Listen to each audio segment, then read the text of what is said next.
بتاتے ہیں کہ یہاں پر جو کسان لوگ ہیں وہ گنوں کو میٹھا کرنے کے لیے کتنی چینی ڈالتے ہیں کھیتوں میں۔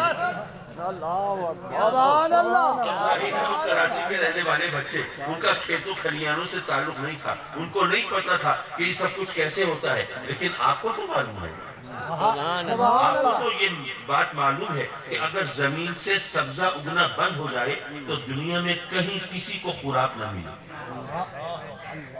اگر کوئی نوجوان اس غلط فہمی کا شکار، کوئی بچہ یہ سوچتا ہو کہ جناب یہ عجیب بات کر دی، اگر زمین سے سبزہ نہ ہوگے کسی کو کچھ کھانے کو ملے گا ہی نہیں۔ بھئی ہم اگر گندم نہیں کھائیں گے، چاول نہیں کھائیں گے، سبزیاں نہیں کھائیں گے، ترکاریاں پھل فروٹ نہیں کھائیں گے تو ہم گوشت کھا لیں گے، ہم انڈے کھا لیں گے، ہم دودھ پی لیں گے۔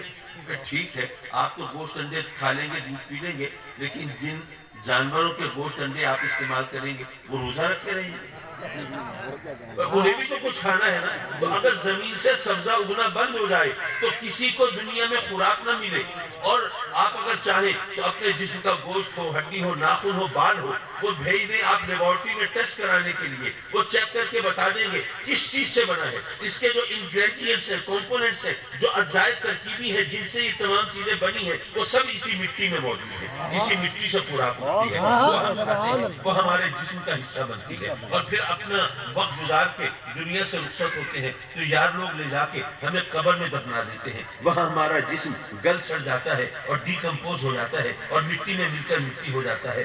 آئے بھی مٹی سے تھے، گئے بھی مٹی میں ہیں، اول بھی مٹی ہے، آخر بھی مٹی ہے، اور درمیان میں جو کچھ ہے وہ اول و آخر کا صدقہ ہے۔ سبحان اللہ۔ اب ذرا دوسرے انداز سے کامن سینس کے حوالے سے سمجھ لیں، اس وقت اتفاق سے ہم آموں کے باغ میں بیٹھے ہیں۔ سبحان اللہ۔ آپ کو یہ تو پتہ ہوگا کہ آم کا پودا کیسے اگتا ہے۔ آپ نے گٹھلی بوئی زمین میں، اس سے نرم و نازک کوپل پھوٹی، وہ کوپل آہستہ آہستہ پودا بنی، وہ پودا رفتہ رفتہ درخت کی شکل اختیار کرنے لگا، برگ و بار کے مراحل سے گزرا، اس پہ بور لگا، وہ بور پھل میں تبدیل ہوا، وہ پھل پک گیا، آپ نے وہ پھل توڑ لیا، چھلکا پھینک دیا، گودا کھا لیا، ہاتھ میں کیا بچا؟ گٹھلی۔ سب سے پہلے زمین میں کیا بوئی تھی؟ گٹھلی۔ سب سے آخر میں ہاتھ میں کیا بچی؟ گٹھلی۔ جو اول ہوتا ہے وہی آخر ہوتا ہے، اور جو کچھ ہے اول و آخر کا صدقہ ہوتا ہے۔ زندہ باد۔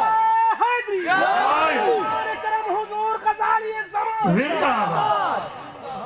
چلیے آئیے اس کو ذرا جیومیٹریکل سٹائل میں بھی سمجھ لیں۔ اگر آپ ایک دائرہ کھینچنا چاہیں، دائرہ بنائیں تو کسی نقطے سے، کسی پوائنٹ سے دائرہ شروع کریں گے، اور دائرہ مکمل نہیں ہوگا جب تک گھوم کر واپس اسی نقطے پر نہ پہنچ جائیں جہاں سے دائرہ شروع کیا تھا۔ کیا بات ہے۔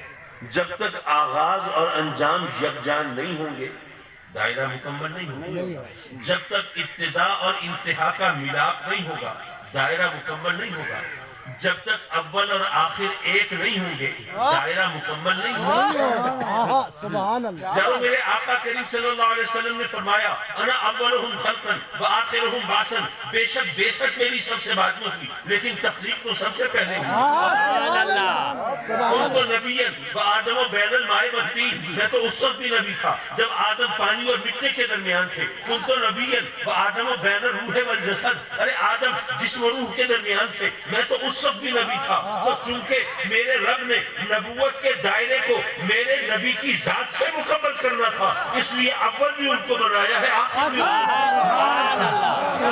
اگر اب میں ظاہر و باطن کی طرف گیا تو پھر وقت کے دامن میں گنجائش کم بچے گی، چلیے اس کو کسی بہتر وقت کے لیے اٹھا رکھتے ہیں۔ اور اس سے پہلے میں ایک آدھ نصیحت کر کے، کیونکہ ہم لوگوں کی عادت یہ ہے تقریروں پہ تو نعرے بھی لگائیں گے، واہ واہ کے ڈونگرے بھی برسائیں گے، لیکن وہ پھر کان جھاڑ کے چل پڑیں گے اور پلے کچھ نہیں ہوگا۔